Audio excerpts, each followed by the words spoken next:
claro, né? A liderança regional sempre foi algo que a gente olhou como oportunidade. O Brasil é muito grande, então tinham muitas cidades onde não tinha concorrência. É muito difícil você conseguir competir com um player grande, porque ele é uma decisão óbvia, que a gente não vá presencial às vezes, mas a gente faz coisas presenciais à distância. E hoje, felizmente, a gente tem tecnologia que me ajuda a fazer isso. Lá em 2019, a gente não tinha. O compromisso que a gente tem para dentro de casa é: nunca a gente vai ser, na primeira proposta, mais barato.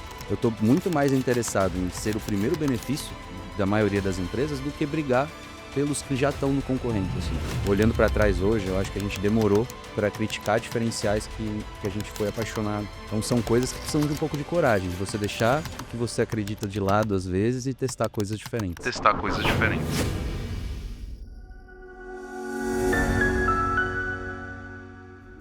Fala, galera! Episódio de hoje é para você que vive reclamando que o meu concorrente é muito grande, empresa multinacional, não consigo competir com o cara que é muito grande. Fica tranquilo, essa é a realidade da grande maioria das empresas no mundo. Competir contra grandes players que têm vantagens competitivas, que têm mais musculatura. Porém, hoje, nesse episódio, a gente trouxe alguém que vive isso todos os dias. Tá batendo de frente e tá ganhando muita luta contra grandes players no mercado de saúde e bem-estar. Eu sou o Gustavo Pagotto, fundador da Pipe Lovers e embaixador do Zorro CRM, e esse é mais um episódio do Vamos de Vendas, um podcast feito pelo time do Zorro CRM, dedicado para aquelas pessoas que querem levar o seu nível de conhecimento para um outro patamar. Conhecimento de negócios, a gente traz aqui convidados que vivem na prática operações complexas de vendas e isso vai te ajudar a chegar com o seu negócio num novo patamar. Toda semana tem um novo episódio e a gente, obviamente, quer que você receba isso em primeira mão. Então, não deixa de acionar o sininho aí, favoritar, seguir o canal no seu tocador de podcast favorito para que sempre que sair um novo episódio, você receba normalmente às segundas-feiras. E também não deixa de seguir a gente aí nos nossos canais, @Vamos de Vendas Podcast, @Zorro Brasil e também me segue lá, @Gu Pagotto. Combinado? Nosso convidado de hoje aqui é um grande parceiro, teve aula comigo no programa lá da AWS, da Amazon Revenue Acceleration Program, o Ramon Cossetti, que é o diretor de operações e sócio da GoGood, uma empresa que está aí no mercado de saúde e bem-estar corporativo, líder de mercado aqui em Santa Catarina. Hoje a gente está gravando aqui dos escritórios da Zorro em Florianópolis e está expandindo agora para o Paraná e está batendo de frente diretamente com o pessoal da Total Pass, com o pessoal do El Hub, antigo Gympass. E a briga é feia, né, meu querido Ramon? Ele que já teve aqui uma passagem, já está há 8 anos, né, na GoGood, entrou lá como Head de Customer Success, agora está como sócio. E também, antes, passou pelo grupo RBS, que por coincidência foi nesse mesmo prédio que estamos aqui hoje. Cara, obrigado por estar com a gente aqui hoje, compartilhar um pouco da sua experiência. Hoje nós vamos falar como concorrer com grandes players no mercado e acho que você vem vivendo essa batalha, essa jornada já há bastante tempo. Obrigado por estar aqui com a gente. Eu queria primeiro que você contasse o que é a GoGood, qual que é o posicionamento de vocês aqui no mercado de Santa Catarina, para dar um pouco de pano de fundo para a galera, no que a gente vai se aprofundar nesse conteúdo de hoje. Perfeito, cara. Muito obrigado aí pelo convite. Ficou lisonjeado aí, sabe que isso é uma referência para mim aí desde muito tempo. Desde o rap lá, que foi muito bom em 2023, já faz um tempo aí que iniciei nesse mundo de vendas e você foi um grande mentor aí, professor dessa jornada. Cara, a GoGood, a gente tá, 8 anos que eu estou na GoGood, mas a GoGood vai fazer 10 agora em 26, sempre trabalhando com bem-estar corporativo. A gente enxergou essa lacuna lá atrás, de que existia uma necessidade das empresas investirem principalmente em prevenção. Se falava muito de investimento de saúde, plano de saúde, gestão de plano de saúde, mas que é meio que plano de doença, né? Só usa depois que fica doente. Então, quando olhar para a prevenção se tornou uma coisa cada vez mais forte, a pandemia deu uma boa acelerada nesse negócio. E aí, desde então, a gente não trabalha só com atividade física, tem a parte de nutrição, psicologia, médico 24 horas, plano odontológico. A gente é um grande ecossistema de bem-estar, onde a gente conecta os benefícios, prestando um serviço mais próximo do RH e das pessoas para garantir que o bem-estar de fato aconteça, né? Legal, cara. E é interessante, né? Porque esse mercado vocês vêm crescendo muito, né? O volume de vidas aí que vocês impactam dentro dessas empresas, né? Para quem não está acostumado com um modelo, né, de saúde corporativa, ou seja, vocês fazem um convênio, né, com uma empresa, né? Fecham um acordo com a empresa para disponibilizar os serviços ali de academia e outros tipos de soluções ali para os funcionários, né? E vocês, como estratégia aqui na GoGood, vocês focaram no mercado de Santa Catarina, competem com 2 players gigantes no mercado nacional. E eu queria ouvir um pouco da trajetória desses 8 anos que você está aí na empresa. Cara, em que momento que vocês falam: "Cara, não dá para ficar batendo de frente, né, a gente tem um posicionamento diferente, precisamos encontrar qual que é a nossa realidade e ver como que a gente vai para o mercado". Como é que foi, essa conscientização de vocês? Cara, foi um processo até que engraçado, porque a gente no começo a gente não foi uma opção, né, a concorrência direta. A gente começou com outro produto, que era um gamification de hábitos saudáveis. Então a gente sempre trabalhou com tecnologia, ancorando essa mudança de comportamento para hábitos mais saudáveis, e a gente apostava nesse gamification como um grande motor para poder fazer as empresas gastarem menos com saúde ao longo do tempo.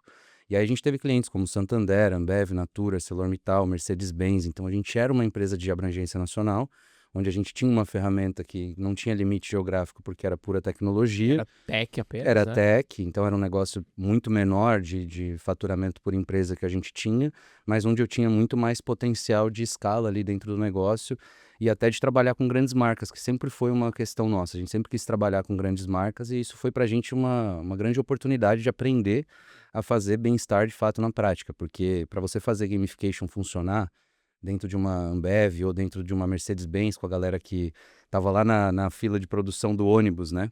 Então, cara, o cara apertando o parafuso de ônibus, você tinha que falar com ele para baixar aplicativo de bem-estar para cuidar quantos passos ele dá por dia. Assim, era um negócio meio difícil da gente conseguir fazer usando só tecnologia, então a gente tinha que estar muito nas empresas, vivendo o dia a dia das empresas, fazendo coisas presenciais. E aí a gente percebeu o quanto que esse engajamento era uma coisa diferente.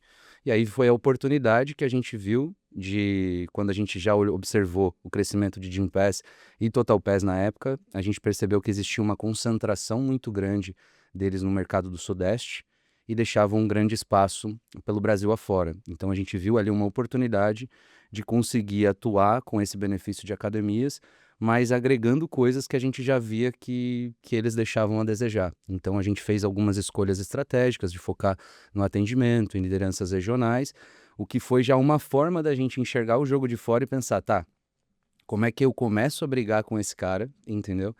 Se eu quiser entrar nesse mercado. Então a gente escolheu entrar nesse mercado já com os concorrentes posicionados, então isso nos ajudou a Você mapeou encontrar o as nosso. fraquezas deles, então. Exatamente. Então foi uma coisa que a gente já viu onde que a gente poderia se diferenciar desde o começo.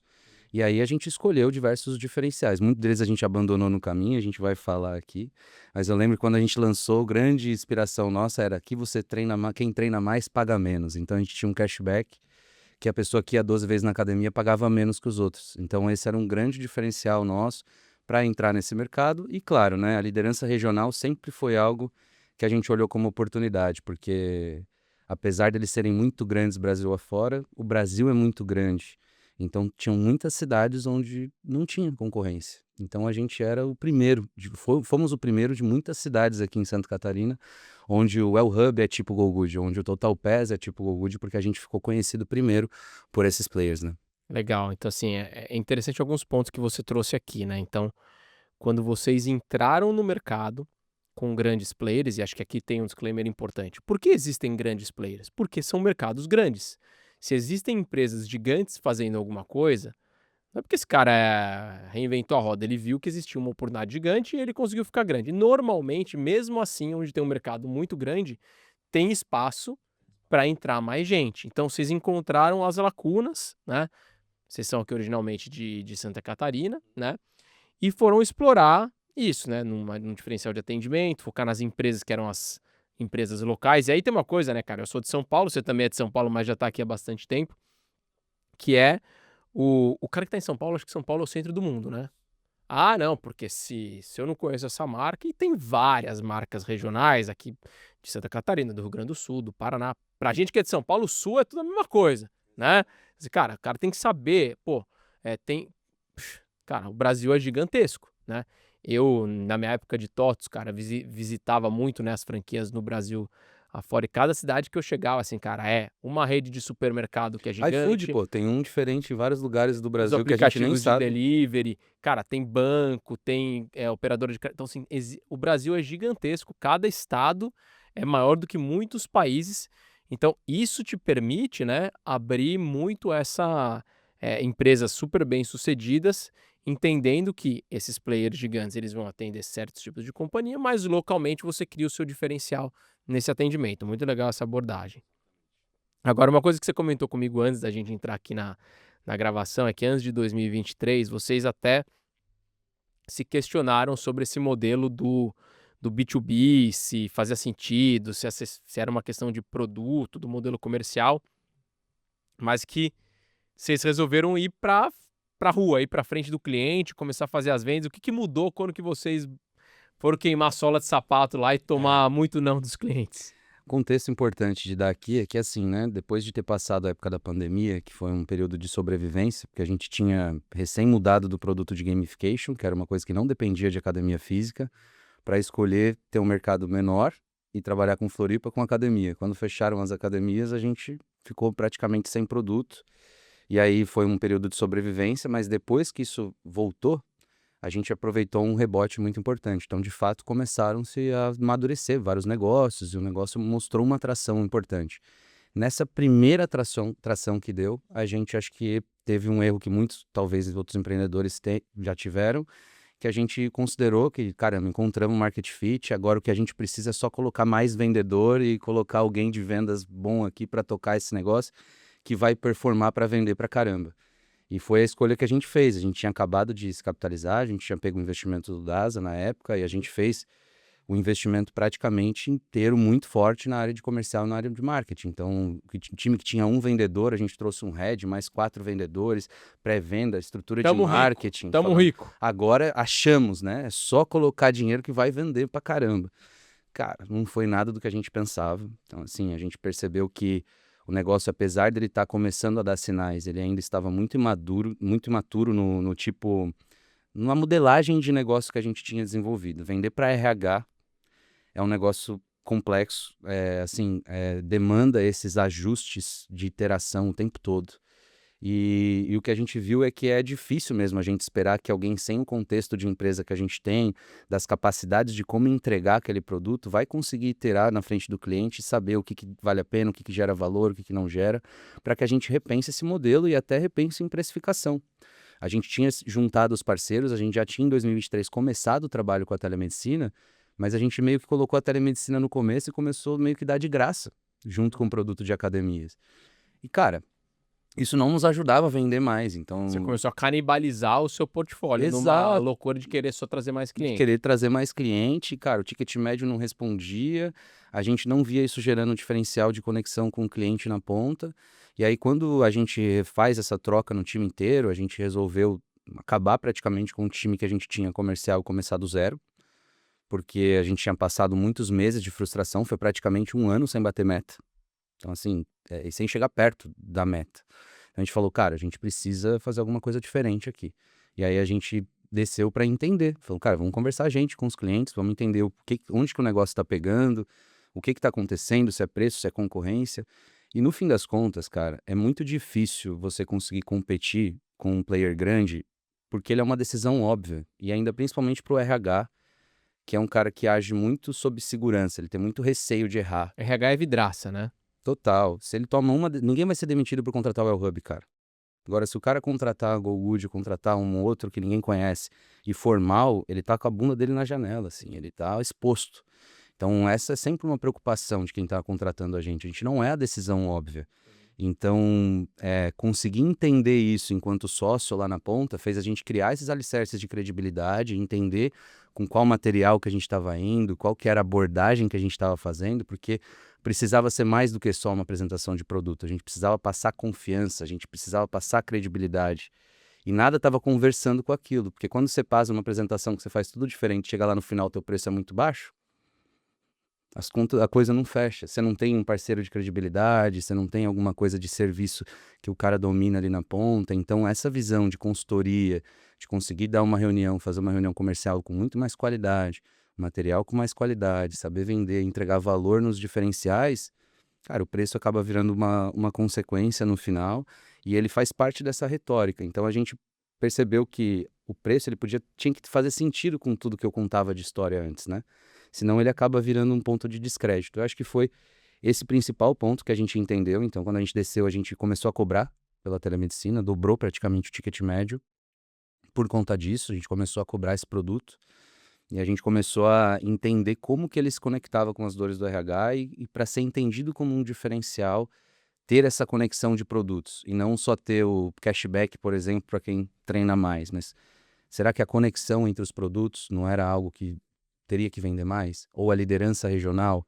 Então a gente começou a entender como que a gente performava melhor através do que era levado para os clientes. Assim, até nos materiais, né, comerciais, nas apresentações de proposta. Então tudo isso teve que ser mexido a partir de alguns meses na trincheira. Então alguns meses trabalhando e fazendo apresentação, a gente entendeu porque que o time não vendia. Porque, cara, os materiais que eles estavam indo, a performance, como que eles estavam gerando valor, mostrando diferenciais para os concorrentes, era empobrecida. E isso que estava fazendo a gente ser difícil das pessoas optarem pelo player que é menor no mercado e que ainda não me encanta, né? Então, cara, o menor tem que encantar sempre. A gente, se quer brigar com os grandes, a gente tem que ter uma credibilidade muito forte, tem que mostrar um serviço diferente.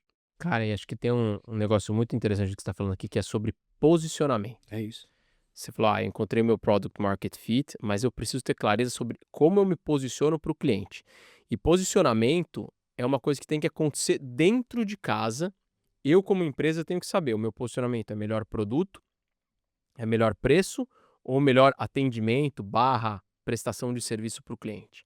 A hora que eu, como gestor, sei esse posicionamento, traduzo isso para o meu time de vendas, aí eu vou conseguir traduzir isso para o cliente. Porque se nem eu sei qual é o meu posicionamento, como que o cliente vai entender? Então, acho que essa é uma decisão de negócio, né, que aparentemente depois de, obviamente, você vai batendo cabeça até você descobrir e chegar numa conclusão sobre isso, é ter uma maturidade de ir, escrever e treinar o time para levar isso para a ponta. Porque senão você fica lá, eu tenho esse produto, eu tenho esse produto, eu tenho esse produto, e no final você fica lá brigando por preço. Então, acho que essa decisão de vocês fica bem claro que é um acerto, e acho que dá para muita gente que está ouvindo a gente aqui replicar, que é, eu tenho clareza do meu posicionamento, quando que eu ganho? Que tipo de cliente? O que que eu tenho que vender para esse meu cliente, para ele resolver comprar de mim? Não porque ele vai comprar de mim porque eu sou apenas o mais barato. Pode ser que o seu posicionamento seja Seja ser mais isso. barato por algum motivo, mas na maioria das vezes as empresas não compram só porque é o mais barato, né? É, eu brinco, eu lembro que quando na aula de 23 lá, teve uma coisa que me pegou, quando a gente tava falando sobre posicionamento, que era assim, não dá para ter os três. Se você tiver produto e você tiver atendimento, não tem como você ser mais barato, entendeu? Você vai ter que escolher um desses para deixar de lado. E na época foi um pouco do que a gente viu, falou, pô, peraí, eu tenho mais academias do que os concorrentes aqui no estado, ou seja, meu produto é melhor. Eu atendo melhor que os caras, faço ativação Tô mais presencial, tô próximo de próximo do RH, meu suporte é 10 vezes o SLA do concorrente. Como que eu vou ser mais barato, cara? Não fecha a conta, entendeu? e isso é uma coisa que quando a gente leva isso para o nosso time de vendas, mas a marca do cliente, cara, você vai ter que chegar lá para o cliente e falar assim, então, você está comprando o quê? Você está comprando acesso, no seu caso, né? Acesso às academias, um apoio na implementação. Ah, beleza, minha marca é menor do que a outra, mas o que você precisa, eu te entrego melhor, não te entrego. Logo, isso tem o seu valor que precisa, porque senão você vai comprar um produto que tem menos academias, que não tem atendimento. Legal, vai ser mais barato, mas não resolve o seu problema. O que você quer? Resolver o seu problema ou pagar menos? Né? Muito legal. Agora, nessa jornada, muitas vezes, até chegar nessa conclusão, você precisa tomar algumas decisões um pouco impopulares e até, eu chamo isso aqui de decisões anti-escala, né? Aquelas coisas que você faz que no começo você fala, cara, isso aqui é coisa de maluco, não dá para fazer, né? Eu brinco que na Pipe Lovers, o dia que eu falei pro pessoal que a gente ia fazer onboarding, né, individual, montar um plano de desenvolvimento individual para cada um dos nossos alunos, o tio falou, cara, você é maluco? Eu falei, não, qual que é a dificuldade de fazer isso? Dá para montar quantos PDIs por dia? Sei lá, 20, 30?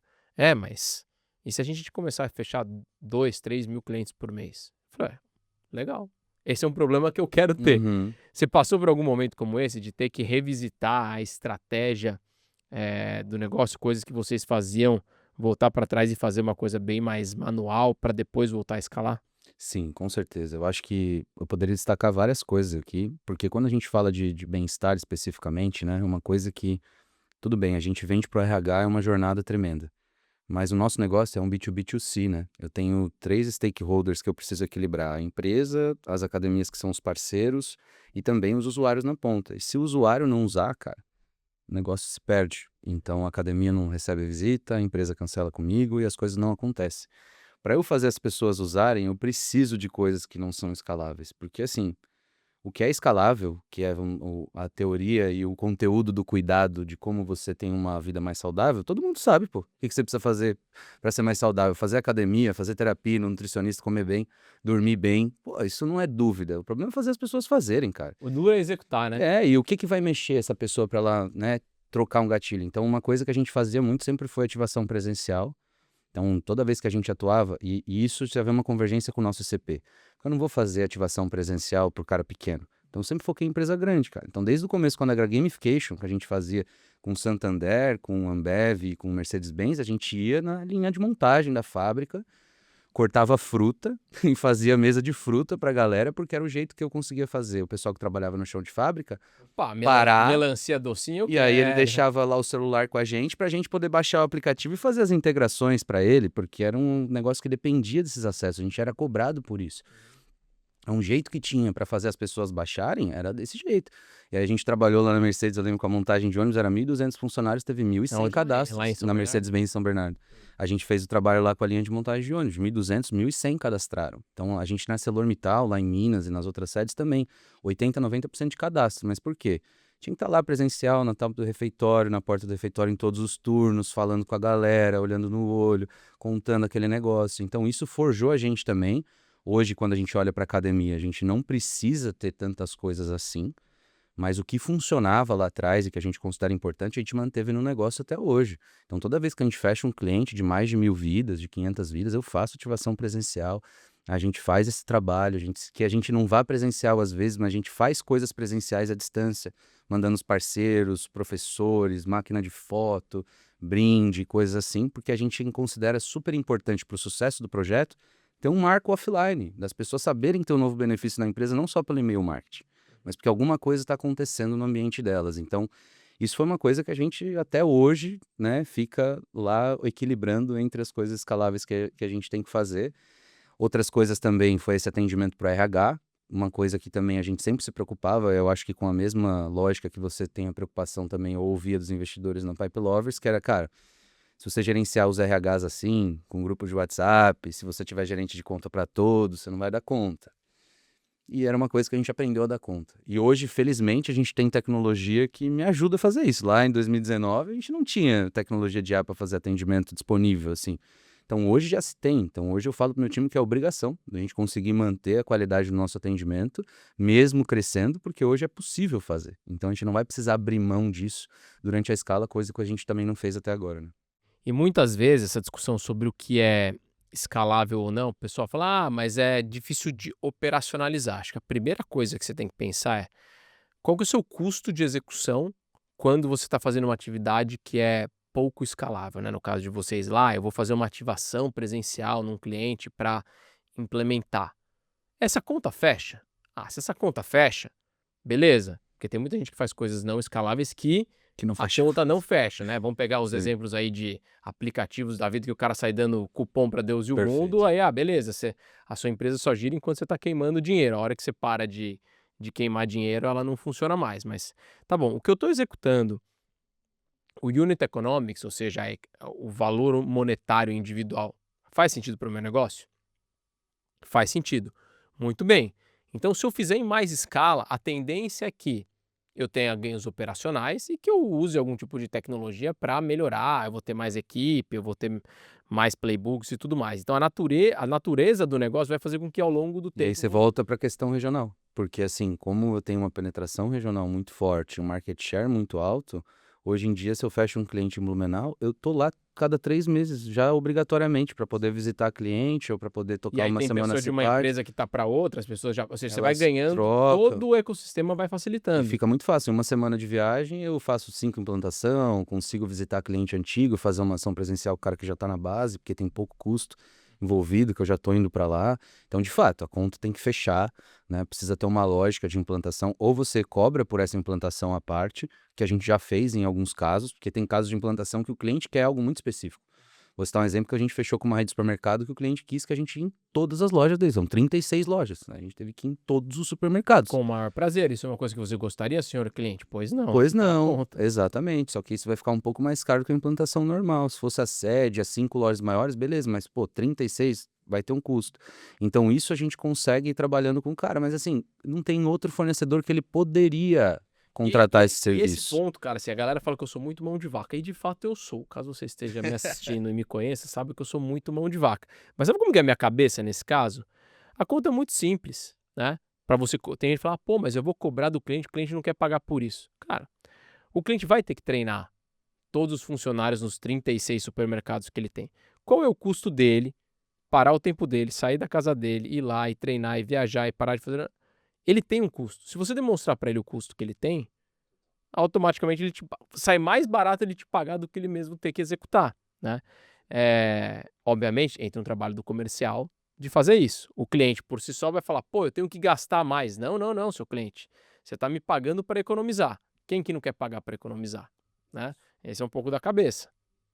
Agora, cara, tem um desafio grande de de trabalhar num mercado onde você tem grandes concorrentes, aqui em geral alguns deles, sempre tem o player que está buscando preço, né, ou seja, ele tem um posicionamento de preço, ele tem mais escala, ele tem alguns certos diferenciais, e muitas vezes são até o que ajudam a popularizar um pouco no mercado, né. Então, quando você tem esse grande concorrente, tem uma tentação grande em entrar numa guerra de preço, né.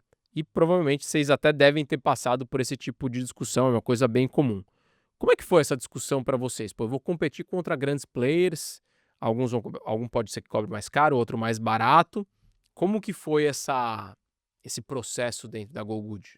Cara, é até hoje, né? Na verdade, eu acho que Cada proposta é uma briga, né? quando você briga com os caras grandes assim, você sempre vai ter uma disputa por preço. Mas o compromisso que a gente tem para dentro de casa é: nunca a gente vai ser, na primeira proposta, mais barato. Então, assim, não significa que eu não vou brigar por preço, mas o cara eu tenho que fazer ele sair da reunião sabendo que eu sou o melhor produto, que eu vou ser mais caro, e eu tenho que deixar aberta a porta para ele vir negociar comigo. Então, é o que eu falo com o time: a gente não vai perder para os nossos concorrentes no nosso território, dentro do nosso CP. Então, Não faz cara, sentido eu não perder aqui, faz né? sentido eu Se a gente perder. perder pro cara aqui, a gente fez alguma coisa Fez errada. alguma coisa errada, então não faz sentido. Então tem lugares que eu vou brigar por preço, dependendo do cliente, do CP, a gente vai, mas de saída, como posicionamento, nós não brigamos por preço justamente pelas coisas que eu falei mais cedo. Cara, eu não posso aparecer lá como um preço mais barato ou fazer como os concorrentes estão fazendo agora recente, tipo, primeiro ano de graça, dá um ano de graça para todo mundo e tal. Cara, se eu entro nessa, eu quebro a empresa. Assim, eu não tenho nem fundo de caixa para poder entrar numa competição tão agressiva quanto essa. Então isso às vezes me ajuda também para fortalecer, porque quando o vendedor consegue trabalhar bem isso, é o que eu falo com o meu time, o concorrente muito barato, ele nos ajuda a fortalecer o valor do produto. Porque você vai falar: cara, por que que é mais barato? Dá uma olhada nisso, nisso, nisso. É mais barato, não tem mágica. Tá aqui. É mais barato por isso. Se você tá afim de passar por esse tipo de contratação, ela é diferente da minha, e aí tudo bem, o cara entendeu. Eu falo pro meu time comercial: cara, tudo bem a gente ter que brigar por proposta, mas o cliente tem que entender que é uma coisa muito diferente da outra, né? Então acho que é um pouco desse trabalho, da gente fazer o cara sair convencido de que é diferente. Se a gente no final vai chegar no mesmo preço, aí é uma outra história, não é o que eu quero em todos os lugares, mas é aquilo, né? A gente tem que sempre estar brigando onde a gente precisa ganhar, né? Ó, esse é um baita insight para quem é um player de nicho, né. Se eu sei o meu diferencial competitivo, eu consigo comunicar para o meu cliente que eu sou mais caro, eu tenho que deixar claro para ele que eu sou mais claro, porque eu resolvo o problema dele melhor, Melhor. né. Não adianta eu querer só porque eu sou de nicho, só porque eu sou menor, tem um concorrente maior do que eu tenho que cobrar mais barato. Ao contrário, às vezes o meu diferencial é atender esse cliente na minha região ou no meu segmento tão melhor e por isso eu sou mais caro e o cliente paga por isso e paga isso. feliz, né? Cara, dentro do nosso CP, vamos pensar assim, né? A gente trabalha hoje com o nosso CP, são empresas acima de 200 colaboradores e que tem uma concentração de mais de 80% do público. E aí você tem muitas empresas aqui no estado que são assim, por exemplo. Então você pega uma empresa de 1.000 funcionários para cima, e assim, vários casos, tá? De que a gente já fez troca para concorrentes. Qual que é o ponto? O cara de mais de 1.000 vidas, ele não quer mandar mensagem no chat ou no e-mail e esperar 3 dias úteis para ter uma resposta para resolver o problema do colaborador que está no balcão dele. Reclamando que teve um desconto errado na folha, reclamando que não consegue cadastrar alguém. E assim, pô, esse RH fica pressionado ali, um RH de uma empresa de mais de 1.000 vidas, ele já é exigente com o nível de atendimento que ele tem.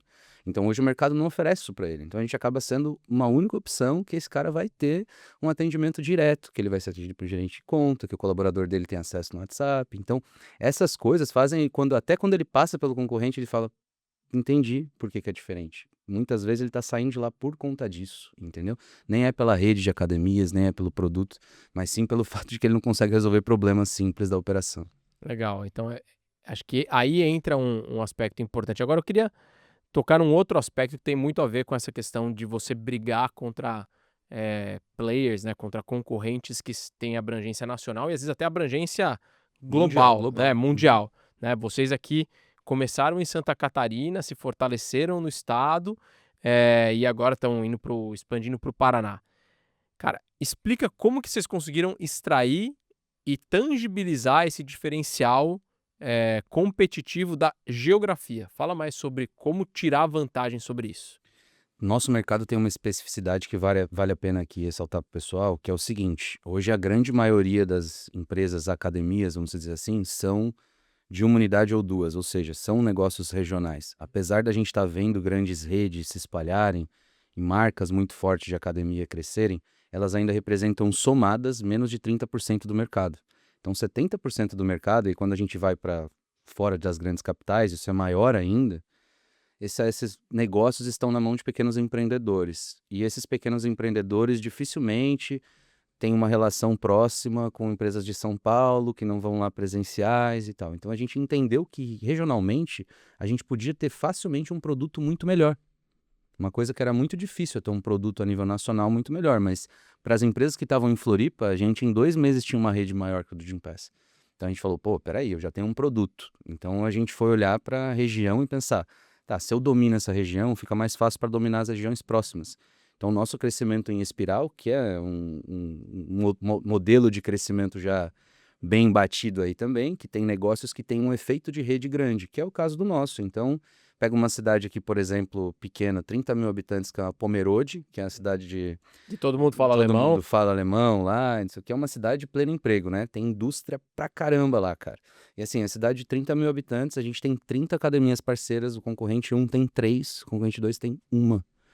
E, cara, tem muita empresa lá. Então, assim, pô, aí isso me ajuda demais, porque aí não é só ali. Aí todas as cidades em volta, isso acaba pegando também. Então, hoje eu brinco que nossa briga, ela é muito mais com as empresas que não contratam nada do que com as que já contratam de Gympass e TotalPass. Sim, Tem muito mais gente que não contratou ninguém do que quem está brigando com os concorrentes. Exatamente, ainda mais quando eu olho para as nossas regiões que a gente atua aqui, né? Não só aqui no Paraná, que a gente está em franca expansão, mas a gente tem bastante cliente em Minas também, tem espalhados, mas tem várias cidades, cara, que assim, afirmo com grande segurança, nem 20% das empresas acima de 200 vidas têm benefícios assim. Então, assim, eu estou muito mais interessado em ser o primeiro benefício da maioria das empresas do que brigar pelos que já estão no concorrente, assim, porque tem muito espaço de mercado. E acho que aqui é um outro insight muito relevante, né? Se você quer começar o seu negócio em um mercado que já está estabelecido, quando você é pequeno, você vai comer pelas beiradas e vai buscar aquelas empresas que ainda não consomem de ninguém. Você não precisa ir brigar, tirar o concorrente de algum lugar. Vai brigar vai tentar capturar clientes que não contrataram de ninguém, que eles estão numa curva, né? Existe o conceito da pirâmide de Chet Holmes. A pirâmide de Chet Holmes, você tem 3% das pessoas e das empresas que estão no momento de comprar agora. Esse cara já está super educado, ele vai te pedir, você vai tirar pedido. Você tem 17% das empresas que estão olhando solução. É aquele cara que vai te comparar contra o concorrente e vai provavelmente te pedir desconto, porque o cara já estudou muito o mercado. Tem 20% que é aquele perfil que está falando, ó, você é o primeiro fornecedor que eu estou olhando. É bom e é ruim, né? É bom porque você pode influenciar ele, é ruim porque vai demorar um pouquinho para fechar. Mas tem 60% da pirâmide de pessoas e de empresas que está totalmente inconsciente da necessidade. Se você educar esse mercado, ele vai comprar de você. E aí, a hora que você tem a curva de maturidade, começa a pipocar cliente. Começa a pipocar cliente, porque você educou o mercado. É de uma hora para outra? Não entra. Quem é pequeno tem que ir comendo pelas beiradas, porque você também não vai ter toda aquela capacidade de investimento, de contratar 50, 100, 200 vendedores de uma hora para outra. Mas a hora que os seus alicerces estão fortes, controlando bem a sua base, fica fácil de dominar, né? E tem outra coisa também que no regional pega muito, que são os cases, né? Então, assim, se você sabe a região que você quer entrar e você conhece profundamente, que é isso que nos possibilita também ter foco regional, a gente conhece as empresas, são finitas, então a gente trabalha ano após ano com essas empresas, né? Então fica muito mais fácil da gente direcionar esse esforço para que eu consiga manter o relacionamento com aquelas empresas que têm uma propensão de fechar, e à medida em que eu fecho com a maior empresa daquela cidadezinha pequena, cara, é natural todas as Você vai começar outras. a fechar Então, todas assim, as a gente outras. fechou em Pomerode com a principal empresa de Pomerode lá, foi o primeiro cliente nosso. Então, todos os outros praticamente fizeram bench com eles, foram lá visitar a fábrica, conheceram. E aí você, pô, a maior empresa da cidade já é cliente dos caras, então isso também nos ajuda. O fato de você, apesar de ser pequeno, você ter parceiros, ter clientes, buscar grandes marcas para estar junto com você, te chancelam, te passam essa credibilidade meio que por osmose. Então, ter um grande logo ali daquela cidade, daquela região ou daquele segmento no teu portfólio vai ajudar. Ter parceiros robustos também vai ajudar, porque você precisa dessas chancelas de credibilidade também para dar segurança para quem está tomando a decisão do outro lado. Muito bom. Agora tem um outro desafio de você ser uma empresa menor competindo com os grandes, que é a falta de investimento de capital, né? Você até falou, Total. pô, a gente teve um momento lá que levantamos uma rodada, tinha um sócio grande ali por trás, né? Mas na média você precisa ser muito mais eficiente, né? Você precisa se diferenciar, cara, fazer mais com menos, às vezes ser mais criativo, ser mais organizado. Eu queria que você falasse um pouco sobre isso, sobre como essa organização, sobre como principalmente o uso de dados e o uso de CRM é um elemento crítico para quem é pequeno e quer ser mais rápido e mais ágil para conseguir ganhar mercado. Cara, ajuda muito a gente a entender o nível de desperdício que a gente tem, né? A operação comercial, ela tem muito desperdício, né, cara? Então, assim, é desperdício no outbound que queima lead, é desperdício no inbound que entra não atende bem. Então, tentar fazer várias coisas ao mesmo tempo, a gente sabe que tem um monte de gargalo. Então, acho que o nosso cuidado com o CRM sempre foi uma coisa viva dentro da companhia. Te falei até que a gente passou por diversas, acho que todas as soluções do mercado praticamente a gente experimentou em algum momento. Então a gente sempre foi chato em ter uma estrutura de dados para nos ajudar, porque de fato a gente tem concorrentes que são bilionários, né? Então a gente não tem o mesmo poderio para poder conseguir fazer um time comercial tão forte e bater. Então a gente precisa ser muito mais eficiente com os leads. A gente tem um trabalho dentro da carteira de inbound muito bom, então o meu CRM já é todo conectado para que eu consiga guardar os dados do cliente desde a hora de marketing até o momento que ele levanta a mão. Dentro do nosso ECP, ele já tem uma tratativa diferente, né? Quando ele entra, então o cara que é do ECP, o que não é, já tem tratativas diferentes desde o processo comercial, então isso ajuda. Só que aquilo que você falou, muitos caras que caem no nosso funil pelo inbound, eles não vão comprar agora. Então eu não mantenho esse negócio vivo lá no meu CRM. Eu mato esse negócio e carteirizo esse cliente. E aí a partir dali o trabalho é diferente, porque tem a ver com o trabalho de gestão de relacionamento, eu sei quando vai vencer os contratos desse cara, eu sei quando é a janela nova de discussão com a diretoria, e aí eu vou trabalhando isso nas visitas presenciais, porque aí de novo, o É isso, né? Você presencial. está focado no nicho. Pô, todo ano você está falando lá correto. E aí? É esse ano que vocês colocaram no orçamento colocar Pois o é, benefício de saúde eu mental e sempre saúde vou lá, né? corporativa, né? E a gente no presencial não é só para fazer a implantação e gestão, na venda também. Então, assim, a minha venda, a gente acordou no passado, que foi o nosso ano de maior faturamento de longe, assim, de novos contratos. Cara, a gente fez muitas reuniões presenciais com empresas e a gente percebeu que dentro do nosso CP, empresa grande, isso é um sinal de negócio andando, cara. Os caras te recebem na empresa e tal, isso é um indicativo importante. A gente pega todos os caras acima de 1.000 vidas, pouquíssimos, assim, se eu pegar que fechou sem ter uma reunião presencial. Muito difícil os caras fecharem sem ter uma visita presencial. Então, a gente já está sabendo isso antes, para dar tratativa para o negócio antes. Então, desde a venda, o negócio regional e essa questão de estar próximo já ajuda muito. Porque o cara sabe que você vai estar ali na venda para vender para ele, você vai estar ali na hora de atender também. Então, essa proximidade tem que fazer sentido desde o começo da jornada, né? Legal, cara. A gente lá na Pipe Lovers também vive um pouco desse dilema, né, cara? A Pipe Lovers é uma empresa totalmente bootstrap, ou seja, a gente não recebeu investimento de fora. E o grande diferencial que a gente tem para ter eficiência, uma empresa 100% trabalhando remoto, né? Eu tenho gente aqui em Santa Catarina, a gente na Uhum. Bahia, a gente no Rio, agora tem gente em Dublin, gente em Olha lá. Portugal. E o nosso grande diferencial é usar processo como um fator de eficiência operacional. Então, cara, se você entrar lá no nosso Zoho CRM, cara, todas as etapas bem definidinho. Atividade, controle de atividade na unha, tudo que precisa acontecer etapa por etapa. Dados e contatos dos clientes para fazer comunicação e ter engajamento, totalmente dominado. Então, esse é um elemento que, se você tiver bem organizado no seu processo de CRM, de comunicação, de integração com a base, todas as nossas comunicações por WhatsApp com os clientes, integrado também dentro com o histórico de CRM, eu tenho contato de todo mundo. Ah, fulaninho saiu de férias. Cara, não importa, o cara vai conversar no meu WhatsApp lá, que está vinculado com a API do WhatsApp, já vai cair dentro do atendimento, já sei de quem é que é o cliente. Então, usar a tecnologia é um fator que, quando você é pequeno, simplifica. As empresas muito grandes, cara, tem problemas gigantescos, porque, pô, é a solução global do não sei o quê, o cara não consegue mudar não sei o quê, o campo, a base de dados ele não tem atualizada. Então, ser pequeno, o uso da tecnologia é É um fator fundamental. muito fundamental dentro dessa gestão, que está principalmente na mão do líder de vendas, né? É o líder de vendas que escolhe o CRM, que escolhe a plataforma, que escolhe o processo. Pô, não, agora mudou o processo. Que nem a gente na Pipe Lovers recentemente mudou. Eu tinha só um time de CS. Agora eu tenho o CS que faz o onboarding e depois o CS que faz o ongoing. Ou seja, eu tenho mais uma passagem de bastão e não posso perder esse. Pô, em um dia a gente mudou esse processo, né?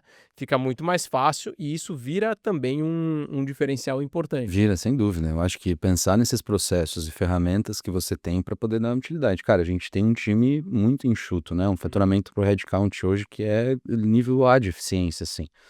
E a gente pretende tornar isso cada vez mais real, porque agora você tem, além das tecnologias de CRM que já são mais antigas, é o advento da IA junto com isso, que dá mais robustez para essas possibilidades que você tem, principalmente quando pensa em escala, né? Então hoje, principalmente a nível de atendimento, de qualidade no atendimento, cara, eu acho que é o principal fator que a gente tem percebido o potencial que a gente tem com o produto tecnologia, sabe? Para que a gente de fato consiga entregar um produto diferente para os RHs, principalmente através disso. Legal. Agora, vou um pouco para sua praia, né? A gente Aí, falou ó. bastante de vendas, né? E, cara, performance e bem-estar, né? Ou seja, saúde física, saúde mental, são coisas que estão atreladas, mas assim, é meio óbvio, né? Agora Uhum. você falando, pô, é meio óbvio certas coisas, mas na prática é um pouco difícil de validar isso, cara.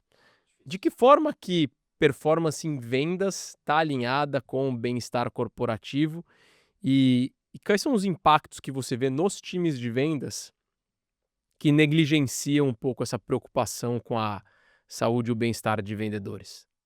Cara, eu acho que assim, né, esse é até um tema que muitas vezes a gente vê posicionamentos, né, aqui eu tô num podcast de vendas, né, diferente de um podcast de RH, então eu vou ter um posicionamento aqui mais Cara, para te desejo vendas. isso na sua vida, que você possa um dia vender para pessoas de vendas, de marketing, então, Ai, vender ai. para o RH. A gente tem inclusive episódios específicos aqui sobre público de venda para RH. Cara, vender para o RH é muito É difícil, muito né, cara? difícil. Cara, a gente abriu só um parênteses aqui, a gente abriu pela primeira vez um cardápio de patrocínio em eventos, que a gente vai fazer um roteiro de eventos rodando pelo estado aí. E aí a gente começou a vender para de marketing para pagar o evento, né?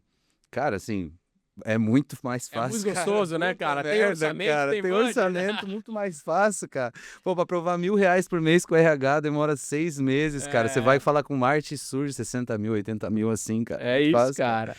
Vida muito boa. Mas, assim, acho que pra gente poder conseguir falar de bem-estar e performance juntos, né? Eu acho que é importante a gente falar um pouco dessa conexão que as pessoas fazem que são antagônicas, né? Muitas pessoas acham que o bem-estar ele tá distante da performance, porque eu penso bem-estar como algo leve, eu não tenho pressão, eu não Good tenho vibes, esforço. né? É, exatamente. Tá? Ainda mais aqui em Floripa. Pô, você sabe como é que é, a galera vem, o cara quer vir de São Paulo para poder ter mais qualidade de Vou morar vida, lá no Campeche, vou ter mais vou. bem-estar. E aí, cara, tem que tomar cuidado, porque quando a gente é líder de vendas, a gente tem que tomar cuidado para saber se a pessoa está no momento de vida, né, que a gente quer para de fato ter performance e resultado. Eu acho que quando a gente pensa em bem-estar como alavanca de performance, de fato, a gente está falando de atividade física, a gente está falando de saúde mental equilibrada, são coisas que um vendedor precisa pra caramba, cara. Porque assim, como é que eu vou conseguir entrar numa reunião de vendas agora super importante se eu tô lidando com uma depressão? Ou se eu tô super ansioso, quando vou bater a meta com a corda no pescoço, será que eu vou vender bem? Será que eu vou negociar bem? Será que eu não vou pressionar o cara, não vou esticar a corda ali, acolá? Então, acho que precisa ter uma gestão muito boa, acho que o gestor precisa conhecer cada vez mais as pessoas, bem-estar e o que faz cada um produzir mais e ter performance não é uma coisa óbvia. Tem gente que vai funcionar bem sob pressão, tem gente que vai funcionar mal sob pressão. E essa sensibilidade, eu acho que é o cuidado com o bem-estar que o líder tem que ter. Porque é conhecer e saber um pouco o que funciona para cada pessoa do seu time e entender rapidamente o que não está funcionando, o que pode estar causando um sofrimento naquela pessoa. Talvez ela não seja adequada para a tua empresa, para a tua operação, ou talvez você não esteja com processos adequados para que ela consiga performar bem. Mas dá, né, benefícios, dá possibilidades para ela se cuidar mais, é uma das coisas que a empresa pode fazer. Mas eu acho que o dia a dia do gestor tem muito mais efeito, que é o cara que consegue conhecer as pessoas e saber até onde ele vai ou saber qual botão que aperta a performance de cada um, né? A gente na Pipe Lovers tem uma metodologia de educação, você conhece, porque vocês são clientes É, nossos, aí, ó. né? E, cara, no nosso quarto pilar, que é o pilar de autodesenvolvimento, um dos elementos ali é inteligência emocional, né? Que conecta aí um pouco com o que vocês fazem. Cara, assim, se eu não estiver bem mentalmente, é impossível com que eu tenha performance. Eu vou ter burnout, etc. E, obviamente, aí tem um pouco também da questão da questão física, né? Então, acho que essa é uma preocupação genuína aqui que os líderes de vendas precisam ter. Inclusive, enquanto você falou, eu fiquei pensando aqui, pô, a gente tem que fazer um meetup para juntar Tem, aqui cara, verdade. líderes de vendas para a gente falar sobre saúde mental e física Perfeito. atrelado à performance em vendas. Vamos combinar de fazer aqui no escritório da Zorro, depois que o pessoal sempre Bora. fala, vamos lotar esse escritório aqui, ó. O Dizem Bruno, que é o meu sócio, escritório mais bonito olha aqui lá. de Floripa. Bruno, meu sócio, tem uma palestra que é exatamente isso, cara. Legal. Performance em vendas aí, ele vai curtir. Nós vamos organizar esse negócio. Quem for aqui de Santa Catarina, Floripa e região, me chama no Instagram aqui que nós vamos mandar o convite desse negócio aqui para vocês. E, cara, para fechar aqui, última pergunta, Ramon, cara. Se você tivesse que deixar uma mensagem agora, assim, para a galera aqui, para os líderes de vendas ou até para vendedores que hoje estão competindo com concorrentes que são muito maiores, qual que é a decisão estratégica que você acha que essas pessoas deveriam ter a coragem de tomar para conseguir, cara, sobreviver, ter um negócio saudável e, cara, saber que assim, não necessariamente você vai ser o líder desse mercado, mas você vai ter um bom negócio que é competitivo e que está avançando? Nem sempre você precisa, né, ganhar e ser maior o negócio para você ter uma empresa de sucesso, principalmente aqui no Brasil. Acho que tem muitos espaços para você fazer grandes empresas sem necessariamente ser o líder global de alguma solução. Então, acho que essa coragem também de você entender que você não precisa correr todas essas dicas aí, também de investidores e tal, que você fica muito voltado para a escala e nem sempre aquilo vai te levar para um modelo de negócio vencedor. Eu acho que tem uma questão também que é você entender na prática, descendo para os seus clientes e conversar de fato com seus clientes e prospects, te ajudam a entender o que de fato gera valor. Eu acho que a gente, olhando para trás hoje, eu acho que a gente demorou para criticar diferenciais que a gente foi apaixonado, né? Então isso é normal quando a gente Na está teoria ali, quando a gente esse era o nosso posicionamento, na prática era outra na coisa. prática era outra coisa. Então assim, a gente achava que a gente vendia mais porque a gente tinha o tal do cashback, que quem treinava mais pagava menos. E aí todo RH achava isso legal pra caramba, isso fazia uma diferença. A gente, não, esse é nosso diferencial, esse é nosso diferencial. E, cara, quando a gente se questionou, e acho que esse é o ponto, questionar os seus diferenciais, questionar as coisas que são verdades absolutas dentro da empresa, principalmente o modelo comercial, a gente chegou lá e falou, tira o cashback da apresentação comercial e vamos testar. Zero impacto.